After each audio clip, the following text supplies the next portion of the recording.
You take me away from the pain, and you came into my life. I think I said the lyrics right. I don't even know. What up, Monsta man? What up, man? I'm back with another video, and we about to react to Mr. Nightmare. Some true stories. Sorry.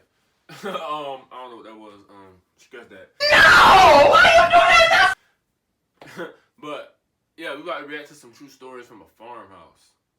3 of them. I ain't about to waste your time. You already know what it is. So make sure you like, comment, and subscribe. And if you're new, obviously subscribe. Make sure you tell folks about me and share my videos, man. And leave a comment down below what you think. If y'all think it's real or not, let me know. But yeah, man. Yeah, yo. I ain't wasting no time, man. What a job that I don't hate. Same. That's why I'm doing this.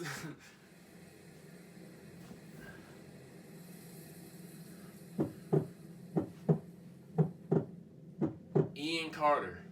My wife Cheryl and I own a farm in Buckingham, Iowa, where we mainly grow corn.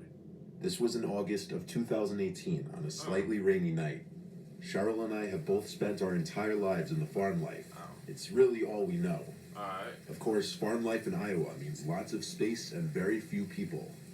Our closest neighbors, George and Kenny, were each about half a mile away in opposite directions. Dang. Also farmers. With not much else going on around here, it's easy to become friends with your neighbors. We often have George and Kenny and their wives over and vice versa. What y'all One otherwise normal weekend night, we had George and his wife over for drinks. We all got pretty drunk while playing board games. Well, y'all getting your We alcohol left around 11. Luckily, it's a 30-second straight line of a drive home. We continued to drink some wine as we watched one of our favorite movies. We were starting to get tired. We were definitely feeling the effects of the wine. We were most likely just going to fall asleep on the couch cuddled up together when there was a knock at the front door. A knock at the door at this hour was unusual. In fact, it never happened before. But accompanied with the knocks, we thought we could hear a voice say something. I lowered the volume of the TV. We waited for it to happen again. Like 20 seconds later, another set of knocks at the door, followed by a muffled voice saying, "We need help." I was about to get up and open the door when Cheryl shook my arm, and I looked at her, and she made a face and shook her head no. Right. I whispered, "I'm just going to ask who it is." She replied I shouldn't let them know we're home, but odds are they already knew we were home. Odds are they don't know if you're home or not. They just see a vehicle and they trying to see some. Come on, man. Listen to your wife. Men, listen to your wife. But he shouldn't even have that. Listen to his wife. Come on, common sense, bro. Y'all tweak out. I went over to the door and asked, "Who is it?" The voice on the other side said through the door, "Oh, thank God. Can you open up? We're lost." Lost in the middle of nowhere. How you even end up way back The voice said back, "My wife and I." I replied, "Can your wife say something?" There was a silence for a few seconds. I followed it up with, "Did you hear me?" The same voice said back, "Yeah, but she's not next to me right now." This is where red flags started going off in my head, and I started to realize the voice sounded a little off, like a man trying to make his voice sound a little higher. Notion has been the centerpiece of my workflow. It's quite literally an extension of my brain. I laughed and said, "George, is that you?" George is a big goof, and him being drunk, it wouldn't be unheard of for him to do something like this. Yeah, but they had already left. The voice said back, "Yeah," in a slightly deeper voice now. I almost felt relief, believing that it was actually George, but I didn't want to open the door just yet before confirming. Having someone knock on your door out here late at night claiming to be lost doesn't happen. It's not a thing, and it's an immediate cause for alarm. Right. I said through the door, "Prove it. What's your wife's name?" A now unfamiliar voice said back, "That's a trick question." My smile disappeared. I went to get my phone and called George. Cheryl was watching the whole thing, telling me we should call the police. I said, "Hold on." The phone rang like 3 times before George picked up. Right away, I said, "Are you at my front door right now?" And he said, "No. Why?" I told him there's someone at our front door trying to trick me into opening it. He said he'll hurry right over, and we hung up. Keep in mind, all of us were still drunk during this. There were knocks again at the door. I yelled, "I have a shotgun waiting for you if you don't leave here now." The voice said back, "We're just trying to use a phone, that's all we need."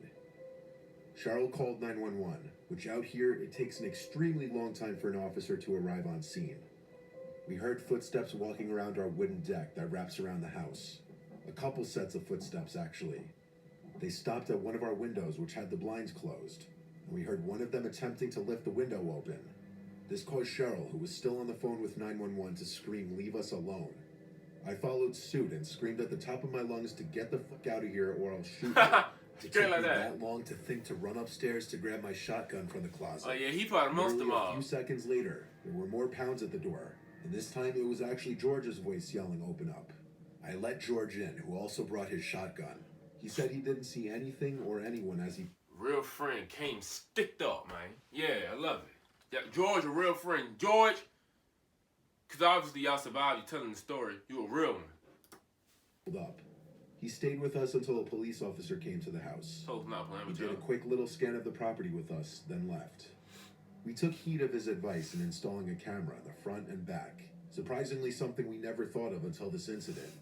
Still gives me chills that all that was keeping out whoever was on our front deck that night was a wooden door. That's crazy. But that's weird though. What a person went at. I wouldn't even want to live out there no more. I wouldn't even This want to live story out there, takes period. place at my grandparents' farm in the summer of 2018. I was alone one night since my grandparents were away. I was getting paid to watch the farm for a couple nights. On the last night, I was watching TV in the living room when I started to hear a strange noise coming from outside in the cornfield. At first, I shrugged it off because I figured it was most likely a deer. That was until I heard all the cows start mooing at the same time. Usually you would hear maybe one cow moo at a time, but when every single cow starts mooing, then something is wrong. Something or someone would have to startle them to make all the cows freak out like that.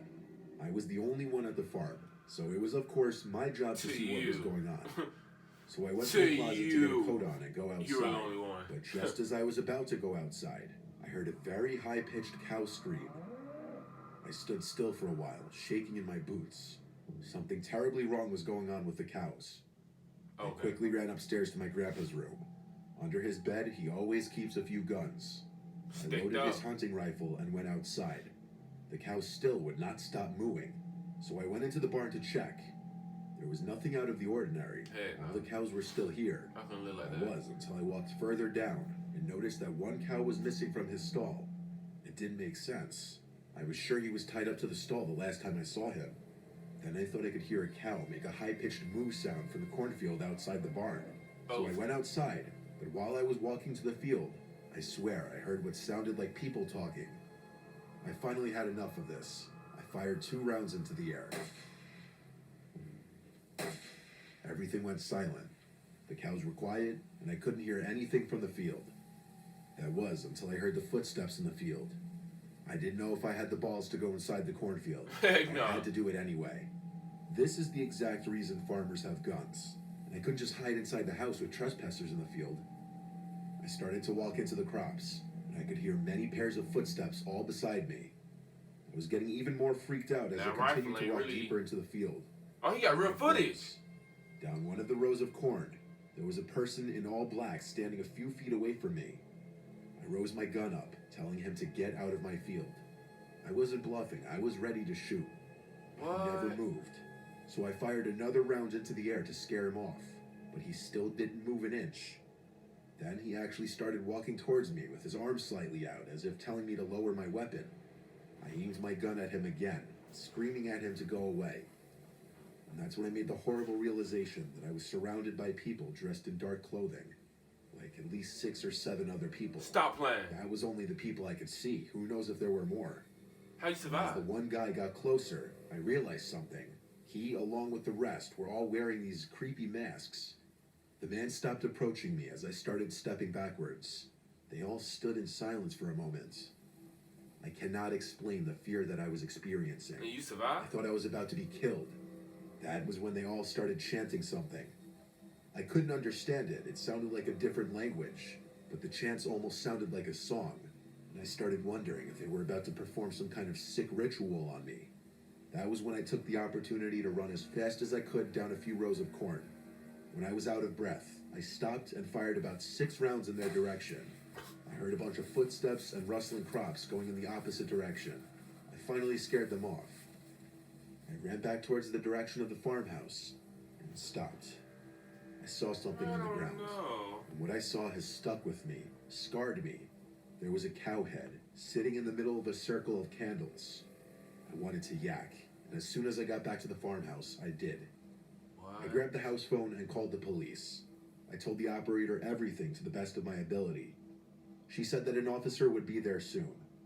After I got off the phone with the police, I called my parents explaining the situation and asked them to come pick me up. My dad said he'd be there in an hour. I sat upstairs in my grandpa's room, shaking and crying at the same time, waiting for what felt like an eternity, until I finally heard a police car outside. Heck no. I ran outside to the officer and never felt happier in my life. I told everything to the officer. He searched the barn and then a little bit of the cornfield, and he found the cow head. He called up a search team after that, as this was now an active crime scene. When my parents arrived, I, along with the first officer, had a talk with them about everything that happened. That's crazy. Thankfully, my parents took me home after that. Uh-oh. My grandparents took this very seriously, of course, and installed a high-tech security camera system all over the farm. Whoop-de-doo. Who knows what kind of group that was? Like a real But killer clearly they cares were doing about your some kind camera. of animal sacrifice ritual or something. I just happened to be the unlucky one home alone. You gotta on wait the with your farm gun that and you chose ain't to shoot do it. one on? Is you crazy? You supposed to as soon as they started doing all that and The then future run. of our species Or do it while you is a running but great still be able to risk. see them. Make sure you Master get Chief one and on. the other Spartans. He tripping. He tripping. Howard C. It's the last story, y'all. My That name last is one was Howard. crazy. I'm 25 years old, and I live on my family's farm. I help take care of it when my parents are out of town. Farmers It's really just got a it little bad. family farm, not They a own all commercial that land. farm or anything like that. My parents want me to take it over when they're too old to take care of it anymore, as I'm the oldest of 3 and the only son. But honestly, I don't really want to. I don't see myself staying in the middle of Arkansas my whole life, and especially not after something really weird that happened only last July. No. My parents were on a romantic trip for a week, and so it was my 2 sisters, Crystal and Morgan, and I taking care of the property while they were gone. There's not much around here. Lots of privacy and such. Maybe A it's little still too much recording, in my yo. opinion. Except for this one night. It started later on in the night, as it was approaching time to go to bed. My sisters do college online. Crystal takes summer courses. Okay. And so she was in her room on her laptop doing work. Morgan and I were just hanging out watching some dumb show in the living room. All 3 of us kind of want to get out of the farm lifestyle. Me especially, since I'm oldest and in the prime of my 20s. One dreaded part of farm life is the predators, though. Not just the animals that come and eat your produce, but the people that come and steal from you. Believe it or not, it happens. Wow. It hasn't happened many times to us, but it does happen. Wow. We have a few guns in the house for this exact reason. I would imagine so, The 2 but they, dogs outside suddenly started going crazy in the backyard. Something spooked them for sure. I first thing went outside to the yard to see what they were barking at. I couldn't Both do were that. looking in the direction of the crops, going crazy. I couldn't be in the middle of Yelled at them nowhere to shut just up, and they living. went quiet. I stepped right in I front gotta of the be around crops people. and listened. I gotta be in the city. I heard a whistling from inside of the cornfield. I'm It good. was undoubtedly a human's whistling. I don't care how many guns you got. This was the first time Survival I was gonna shoot experiencing a first. trespasser on the property with my dad So if not you don't here. know, I had to hurry inside to get one of the guns. just realistic. The dog started barking again. I told my sisters that someone's outside in the cornfield and I had to go chase them away. They both said that was a terrible idea to go run into the cornfield in the dark. Right. They knocked some sense into me when I realized they were right. I also realized how downright terrifying that would be. I mean, So being instead, being I went stand-up out back guy to the dogs is once different more going from crazy, barking in the direction of the crops. like I being aimed the tough gun into and the air protective fired is, off a shot is that one echoed thing. into the night, silencing but it's the also dogs. I also was on a some kind dumb of power situation, trip a in the dumb moment and screamed out way to to get go off about our land something, as you know? loud as I could. I felt that would have done the trick and went back inside. My sisters were both laughing, which Well, I didn't know caused me you to got a laugh gun. too. But our little laugh amongst each other didn't last long, because the dogs started going crazy again, even crazier this time. I went back outside, ready to do the same thing again, but I And do felt my what? heart skip a beat when I saw the guy standing about 20 feet from the dogs, right in front of I go so hard that my heart skip a beat. That's the kind of my mind. cornfield. He looked at me and I screamed, "Hey," at which point he ran into the cornfield. I started running over and fired another shot into the air. In the Stopped by air. the dogs. There was no chance in hell I was going there. I wasn't about to leave the dogs out here either. I unclamped their He shot in the air, not towards him, in the air. The first mistake was yelling, hey, before you shot the gun off. Like, hey, y'all, man. From the hooks and brought them inside the house. I told my sister someone was sneaking around in the cornfield. Man, you let him get away. We Say called that. my dad. Say he that. told me I had to be the man of the house and protect my sisters. He recommended I fire another warning shot outside if You ain't whoever doing a was good came job. back. The warning shots After ain't this, gonna stop we all nothing. just gradually went to our respective rooms. My sisters each brought one of the dogs in their rooms, and I brought the gun in my room, just because we were all a little spooked by this. Then you ain't gave him a I had the gun? window open, and as I was laying in bed watching a movie on my laptop, I heard a whistling from outside. I hurried to the window and looked out to see someone slowly walking in the grass. Then, like he had some sixth sense, he stopped walking and turned to look at my window, Boy, that's still whistling. This jerk was obviously trying to mess with us and scare us. A very stupid idea when I already made it clear I had a gun. I ran to grab the gun off the bed and aimed it out the window. Whoever. I shot at the grass a He few or feet she. away from him, purposely missing, of course. This cut his little horror movie act short, and he ran out of view of my window towards the front of the house. This time he didn't come back. He'd have to be a fool to come back after that. I obviously told my sisters why I shot, and I assured them he would not be coming back. We never found out who it was or why. It could have been some teen or multiple teens just trying to scare some innocent farmers for fun. Hey, you Or it ain't could have got been rid of actually dude. a dangerous person. Couldn't. You don't know when he coming back, how he coming back. You don't even know why he was there in the first place. Heck no. Y'all folks be tweaking, bro. He tripping. He was supposed to hot dang on. He was supposed to hot dang on for sure. Actually shoot him.